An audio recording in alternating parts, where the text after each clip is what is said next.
Hey everyone, it's 𝗵𝐴, your local real estate guide. And could purchasing a condo be the answer to all of your home buying needs? Let's find out.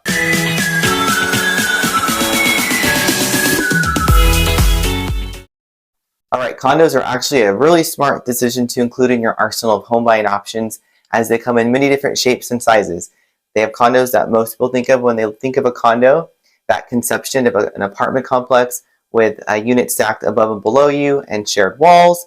But you also have townhomes. So townhomes are going to be a little bit differently. You're not going to really see that shared space above or below you if they're multi-stories.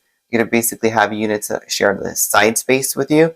And then we have what's called site condos. Now most people, if you look at a site condo, you wouldn't even guess that it's considered or classified as a condo, as they're detached single-family homes, but they're typically going to be very small lots with 0 lot lines and very minimal outdoor space.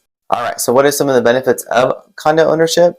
The number one reason is price. Many buyers will purchase a condo because of the sheer fact that you can purchase that home in that city, in that neighborhood, in that community that you've loved at a lower purchase price than the competing resale homes without having to compromise on your budget. So some additional benefits of condo ownership is the fact that they also include amenities, which most people do not want to pay for or maintain, like swimming pools, basketball courts, tennis courts, gyms. They also come with minimal exterior maintenance because, hey, who doesn't love less yard work? And they also include HOAs.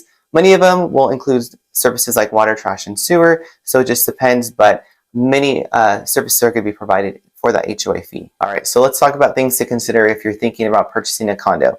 Number one is the fact that you're going to be sharing space with people. You're going to need to be okay with that. Let's just make that clear. You are sharing space, whether it's a townhome, whether it's a condo or a site condo. Your outdoor space, you're going to be sharing walls. Make sure you're okay with that concept first. The next is going to be HOA fees, typically to be a little bit higher than in most single-family homeowners associations, but again, they do include services like water, trash, and sewer, and exterior maintenance that other HOAs don't include. Another thing to consider when purchasing a condo is the fact that the lender needs to approve it. So this boils down to the fact that the lender is going to be providing you money, and it's not just that home that's detached by yourself. You're actually sharing walls and roofs and ceilings with people. So they're concerned with who else is living in that community. So they want to ensure that the HOA board is going to be ran properly. They want to look at their financials. They want to look at their reserves. They want to see if there's any kind of pending lawsuits. They want to look at the ratio of owner-occupied versus renters. So all of that's compiled into whether a community is approved or not. So typically, conventional financing, they're a little bit more forgiving and it's a little bit easier to get that approved. FHA or VA, you can actually go online and see if a community is approved or not.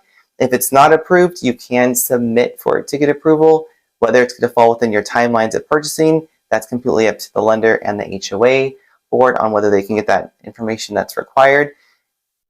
If it's a site condo, I've actually worked with my preferred lender because it's detached and you're not sharing space. It just comes down to the fact that it's been recorded with the county as a condo.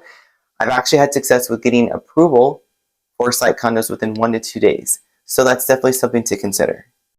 All right, so that's a quick overview of condo ownership. If the benefits outweigh the cons, then it's definitely something you should consider on your next home journey. So don't forget to comment below, like, subscribe, share it with somebody who you might think could find this useful. And as always, thank you for spending time with your real estate guide. See you later.